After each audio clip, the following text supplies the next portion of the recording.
The Epic of Gilgamesh, salah satu kisah tertua yang pernah ada.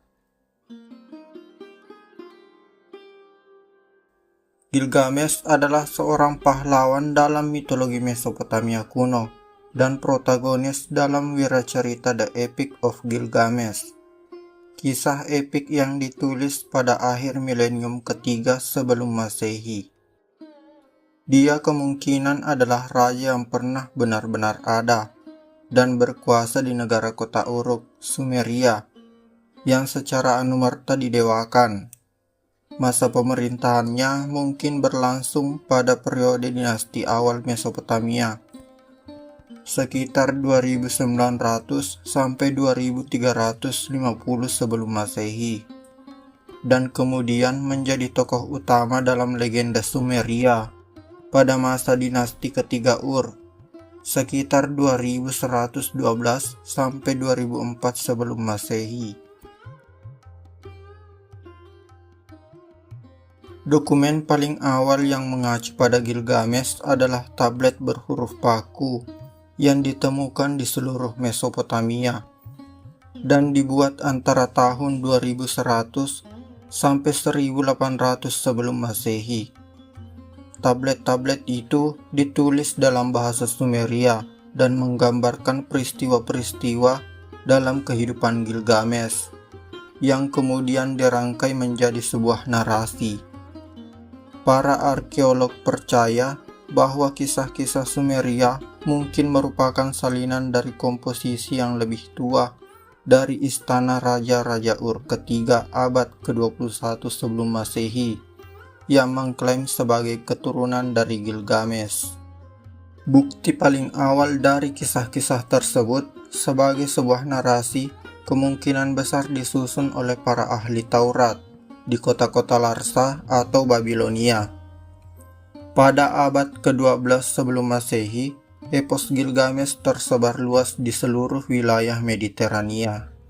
Tradisi Babilonia mengatakan bahwa pengusir setan Sileki Unini dari Uruk adalah penulis puisi Gilgamesh berjudul Dia yang Melihat Kedalaman sekitar 1200 sebelum Masehi.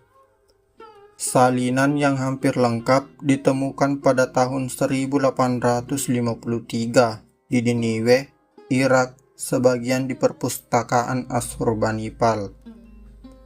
Salinan dan fragmen dari epos Gilgamesh juga ditemukan dari situs Het di Hattusa di Turki hingga Mesir, dari Megiddo di Israel hingga Gurun Arab.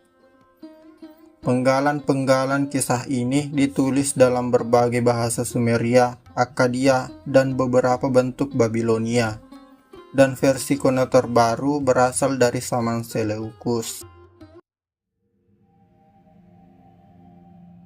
Gilgamesh dari dinasti Uruk, raja terbesar di muka bumi, keturunan 2/3 dewa dari 1/3 manusia, adalah raja dan dewa terkuat yang pernah ada. Pada saat rakyatnya mengeluh bahwa dirinya terlalu kejam dan menyalahgunakan kekuasaannya dengan tidur bersama perempuan-perempuan lain sebelum mereka ditiduri oleh suaminya, Dewi Penciptaan Aruru pun menciptakan manusia liar Enkidu yang sekaligus menjadi lawan setimpal dan juga menjadi pengganggu perhatiannya. Enkidu kemudian dibawa ke kota Uruk oleh seorang imam perempuan yang juga berlaku sebagai pelacur kuil bernama Samhat. Ketika tiba di Uruk, Enkidu pun memutuskan untuk menantang Raja Gilgamesh. Setelah melalui pertempuran hebat, Gilgamesh meninggalkan perkelahian itu. Gilgamesh kemudian mengusulkan sebuah petualangan di hutan Aras untuk membunuh roh jahat. Gilgamesh dan Enkidu pun bersiap-siap berpetualang ke hutan Aras dengan dukungan banyak pihak termasuk Dewa Matahari Samas. Gilgamesh dan Enkidu pergi ke hutan Aras sebagai teman yang tak terpisahkan. Gilgamesh mulai mengungkapkan kepada Enkidu ketakutannya akan nasib fana di dunia ini. Mendengar hal itu, Enkidu dipenuhi air mata getir, dan menghela nafas. Kemudian mengatakan kepada Gilgamesh bahwa ada cara untuk mengakali nasibnya, dengan cara memaksa berjalan ke sebuah tempat yang dirahasiakan para dewa. Kemudian mereka pun berada di Gunung Cedar, berhadapan dengan binatang buas yang merupakan penjaga raksasa menakutkan bernama Humbaba. Tugas utama Humbaba adalah mencegah manusia memasuki hutan Cedar. Gilgamesh dan Enkidu dengan bantuan dari Samas membunuh Humbaba, salah satu roh jahat atau monster penjaga pepohonan. Tetapi sebelum terjadi, Humbaba mengutuk mereka berdua dan mengatakan bahwa salah seorang dari mereka akan mati karena perbuatan ini. Lalu mereka menebang pepohonan yang kemudian diapungkan sebagai rakit untuk kembali ke dinasti Uruk.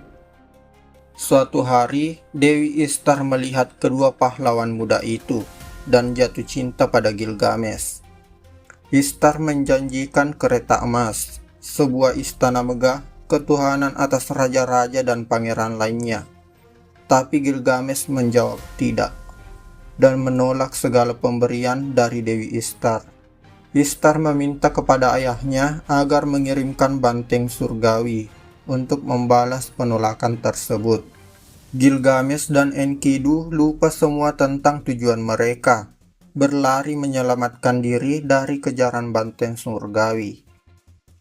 Banteng surgawi, makhluk yang kuat dan ganas, menyerang kota, menyebabkan kehancuran dan kepanikan.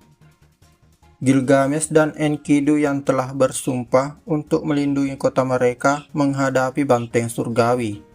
Dalam pertempuran sengit, Enkidu dengan kekuatan dan keberaniannya berhasil mengalahkan makhluk itu. Ia mencengkram tanduk banteng surgawi dan menjatuhkannya ke tanah lalu membunuhnya. Dewa tertinggi sedang mempertimbangkan keluhan Ishtar, dan Dewa Anu berkata kepada Enlil, karena banteng surgawi telah dibunuh dan Humbaba juga telah dibunuh, mereka berdua harus mati. Tapi Enlil berkata, Enkidu akan mati, biarkan Gilgamesh tetap hidup. Lalu Samas protes dan mengatakan semua itu dilakukan dengan persetujuannya. Jika Enkidu yang tidak bersalah, mengapa kemudian Enkidu harus mati? Para dewa harus memutuskan bahwa seseorang harus dihukum karena membunuh sang banteng surgawi. Mereka pun menghukum Enkidu. Situasi ini menggenapi kutukan Humbaba, di mana Enkidu kemudian jatuh sakit dan menggambarkan dunia bawah, sementara dirinya terbaring sekarat. Gilgamesh meratapi Enkidu sambil menawarkan berbagai pemberian para dewa agar mereka mau berjalan di sisi Enkidu di dunia bawah. Gilgamesh berangkat mengelakkan nasib Enkidu dan membuat perjalanan berbahaya untuk mengunjungi Utnapishtim dan istrinya, satu-satunya manusia yang berhasil selamat dari banjir dahsyat. Dia yang diberikan keabadian oleh para dewata, dengan harapan bahwa dirinya dapat memperoleh keabadian juga. Dalam perjalanan, Gilgamesh berjumpa dengan Alwefsiduri yang berusaha membujuk agar menghentikan perjalanannya.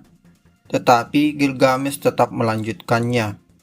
Alih-alih mengambil jalan darat yang keras, Gilgamesh berencana untuk mengambil sebagian besar rute dengan perjalanan laut yang nyaman. Dia kemudian memilih 50 pemuda yang akan menemaninya, sekaligus menjadi pendayung perahu. Tugas pertama mereka adalah kembali ke hutan Uruk, di mana tempat pembuatan kapal Mesir. Para pandai besi dari Uruk memberikan senjata yang kuat, hingga akhirnya semuanya sudah siap, mereka pun berlayar. Gilgamesh berangkat dengan kapal melintasi air kematian bersama Ursanabi atau juru kemudi. Perjalanan ini menempuh 45 hari menuju Tilmun, tanah kehidupan. Gilgamesh bertanya kemana arah selanjutnya. Ursanabi mengatakan bahwa dia harus mencapai Gunung Masu, dan dia pun tiba. Gilgamesh berjumpa dengan Utnapishtim. Utnapishtim menceritakan kepadanya tentang air bah dahsyat dan enggan memberikan kepadanya kesempatan untuk hidup abadi. Dia mengatakan kepada Gilgamesh jika dirinya dapat bertahan tak tidur selama 6 hari dan 7 malam, maka dia akan abadi. Tetapi Gilgamesh jatuh tertidur, dan Utnapishtim menyuruh istrinya memanggang roti setiap hari ketika dia tertidur, sehingga Gilgamesh tidak dapat menyangkal kegagalannya.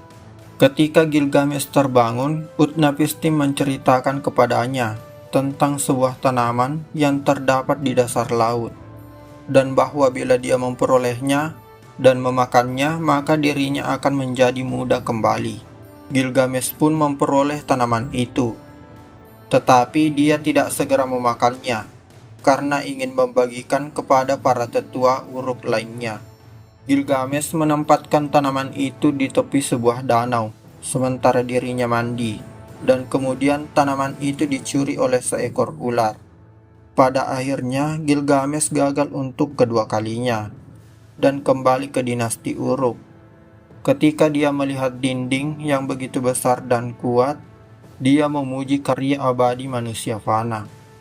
Dalam epos Gilgamesh, dia menyadari bahwa cara makhluk fana mencapai keabadian adalah melalui karya peradaban dan kebudayaan yang kekal.